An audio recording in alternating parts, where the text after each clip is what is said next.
Hey everybody, it's Dr. Emeka from Vessel Longevity, wishing you all a very happy 2023. Now, I couldn't start this year without sharing an article that I just came across last week, which talks about how hydration can significantly impact your physical health. This was an article on CNN that describes a journal article that was published last week in eBiomedicine, where the authors basically suggest that proper hydration can slow down aging and prolong a disease-free life, which is pretty incredible. We've been saying it for a long time, but this is research that backs it up in black and white. So let's back up for a minute and just kind of wonder what is the theory behind hydration and how it has an effect in your overall long-term health. The authors based this research on previously done mice studies where they water restricted mice over the duration of their life to see whether it affects how long they live. And essentially what they found was that a decrease in their water intake led to an increase in their serum sodium. And these water restricted mice ended up dying 6 months earlier than healthy mice. Now, a 6-month difference in mice equates to about a 15-year difference in humans. So that's pretty significant. Now, why is this important and what relevance does sodium have with water and hydration? Well, this goes back to the first year in medical school where we were in cell physiology, and my professor said to all of us that in order to measure the amount of water in a person, you have to look at their sodium level. Since the sodium is diluted in your water content, the more water you have, the lower your sodium concentration is going to be. And then the opposite is also true. The less water you have, the more fluid restricted you are, the higher your sodium content is going to be.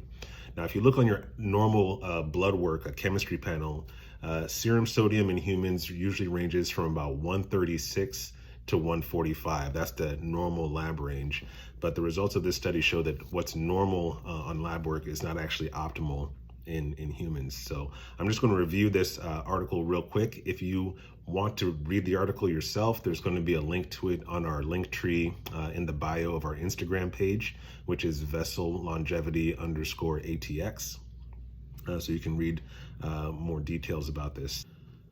So in this study, the authors collected over 30 years of data from more than 11,000 participants who were doing a longitudinal study. Data collection began back in 1987 when most of these participants were in their 40s or 50s. And at the time of final follow-up, the average age of the participants was 76 years old.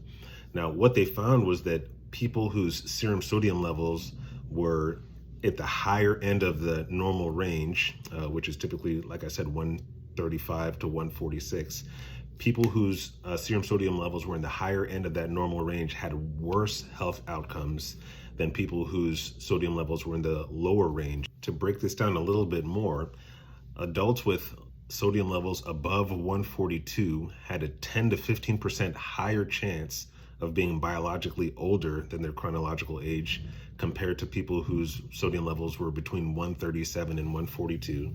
And also the participants with the higher, faster aging had a 64% higher risk of developing chronic diseases such as heart failure, stroke, atrial fibrillation, peripheral artery disease, chronic lung disease, diabetes, and dementia. The other interesting finding was that adults with a serum sodium level between 138 and 140 had the lowest risk of developing chronic disease. So again, what the results of this study are showing is that having a serum sodium level between 138 and 142 as compared with having a higher sodium level above 142 is associated with decreased risk of having a higher biological age than chronological age, decreased risk of developing chronic age-related diseases, decreased risk of early death. The study also indicates that half of the world's population is underhydrated, which obviously leads to a potential global impact